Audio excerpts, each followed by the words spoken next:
What is going on, guys? In today's video, I will show you the best Ballista Falconer build in Last Epoch Season 3. This setup turns your Falconer into a turret-style death machine that unleashes an endless stream of ballista bolts across the battlefield. So in this guide, I will first give you a quick overview of how the build works, then I will break down the key skills, passives and rotations. After that, we will dive into the gear, stats, idols and blessings that you need for maximum damage. And finally, I will walk you through how to play this aggressive 0 HP setup to absolutely shred bosses and enemies with insane speed and efficiency.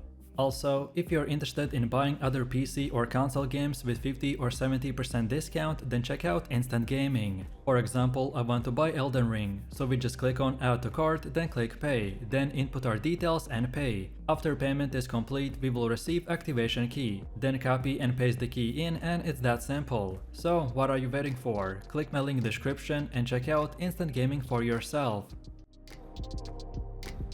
The Ballista Falconer is all about turning the battlefield into a killing ground by summoning ballistas that rain down bolts on everything in the sight. Once you set up your turrets, you use your Falcon's aerial assault to buff their damage while weaving in mobility and utility with a smoke bomb and decoy. Unlike more defensive archetypes, this is a ZHP build, aka which means 0 HP, where we are completely ignoring armor, health and resistances, and instead relying purely on the dodge, silver shrouds and the sheer damage output to survive. If something hits you, you are gone. But the point is that nothing lives long enough to hit you. The playstyle is lightning fast, rewarding players who like mobility and aggressive glass cannon gameplay. And the best part is that you don't even need unique items to make it work. But items like the Uterian Stand, Phantom Griff, Morning Frost and the Reclairy Nest will take the damage scaling through the roof. If you want off-screen kills, insane clear speed and a Falcon fighting at your side, while ballistas tear everything apart, then this is the build for you. So let's start off with the skills, because they are the heart of the build.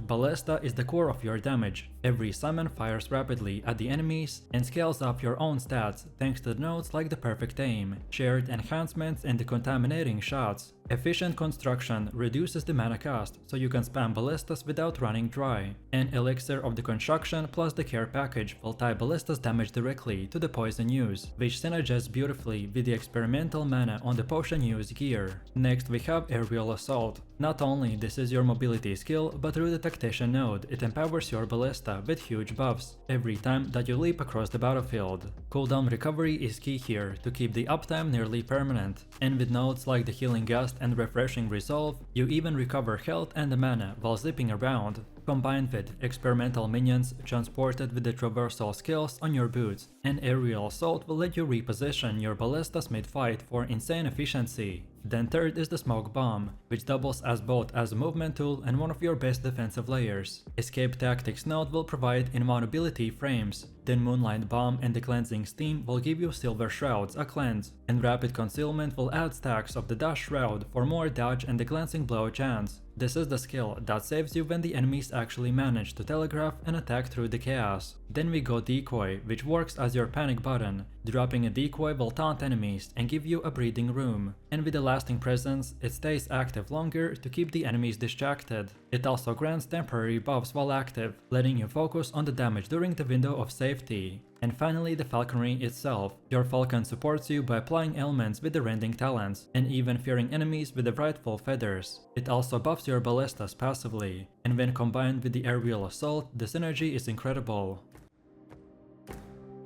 Next we have passive tree, and for the Ballista Falconer, it's built almost entirely by pushing the ballista damage as far as possible, while sneaking in just enough dodge and the Silver Shroud to keep you alive. We start with 20 points into the Rogue base tree to grab essential stats like dexterity, attack speed and the dodge. These not only fuel your own damage scaling, but also translate directly into more power for ballista. From there we invest heavily into the Falconer, where nearly 60 points unlock the core of the build. Coordinated Fate is the cornerstone node, as it grants guaranteed Silver Shrouds when you summon ballistas, by giving you guaranteed dodges against deadly hits. This is why your ballista skills need to be the second slot on your action bar, since the passive triggers based on the positioning. If you want it elsewhere, then you will need to adjust your points. Tactician synergizes perfectly with the aerial assault, by scaling your ballista every time you leap. Agile engineering makes dexterity even more valuable by scaling ballista placement speed, and also take rending talents to let your falcon apply ailments to further amplify the overall damage.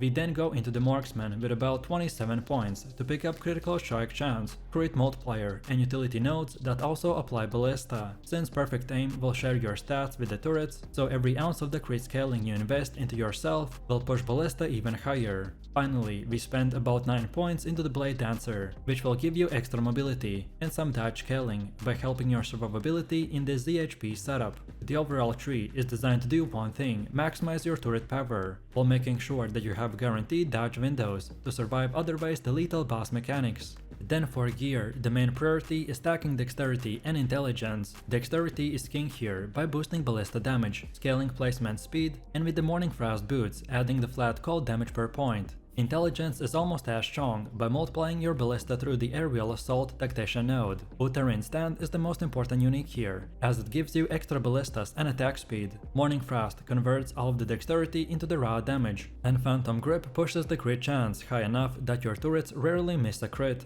Then Reliquary Nest will boost your idols, making the multipliers like shared crit damage even stronger. For weapons, Evolution End and the Kestrel are excellent for the ballista levels, while Zurila's Hunt is the best quiver for flat lightning damage. Orion's Descent armor is great in stacking, though well-crafted rares with dexterity, intelligence, and ballista levels, and crit and mana regen also work. So, in short, stack dexterity, intelligence, and ballista levels. Grab the crit chance and the multiplier, and sustain with the mana. And once you've got the Uterine Stan, Morning Frost, and the Phantom Grip, then the build skyrockets into the endgame DPS. Then for idols, look for increased damage while channeling or while minions are active, as well as shared crit multiplier, which ballista will benefit from directly. Armor shred idols are very strong, especially combined with a chance to shred armor on a hit. Mana regeneration idols also help to keep your ballista spam sustainable, while defensive idols boosting the dodge to fill out the few survivability layers in the build. And don't forget, Reliquary Nest will supercharge these idols by making them even more powerful.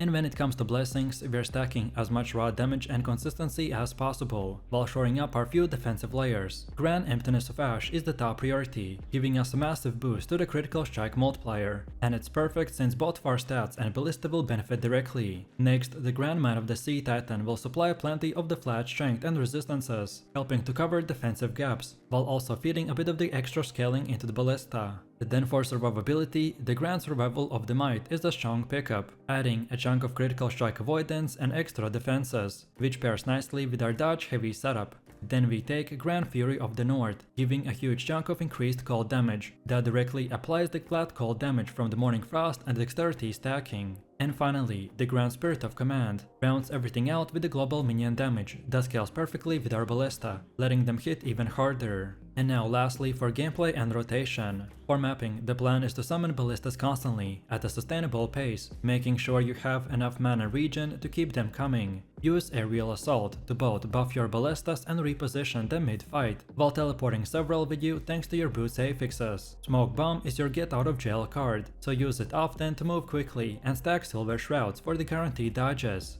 Then Decoy is your emergency panic button, by buying you time when you get swarmed. And don't forget, using potions is just not for healing, but also triggers the Elixir of Construction, giving your ballistas even more power. Then for bosses, keep the buffs rolling at all times. Drop Decoy to distract them, summon ballistas non-stop, and use Aerial Assault for the constant buffs. Falconry adds extra utility and even destroys enemies when they're low, making the boss fights much smoother. Always keep a track of your Silver Shroud stacks, because timing them against the boss telegraph can mean the difference between a clean kill and a quick death. So let me know what you think about this build in the comments below. If you enjoyed this, then you definitely don't want to miss my previous top 7 best builds video, where I showed even more powerful setups. So click the screen now and I'll see you in the next one.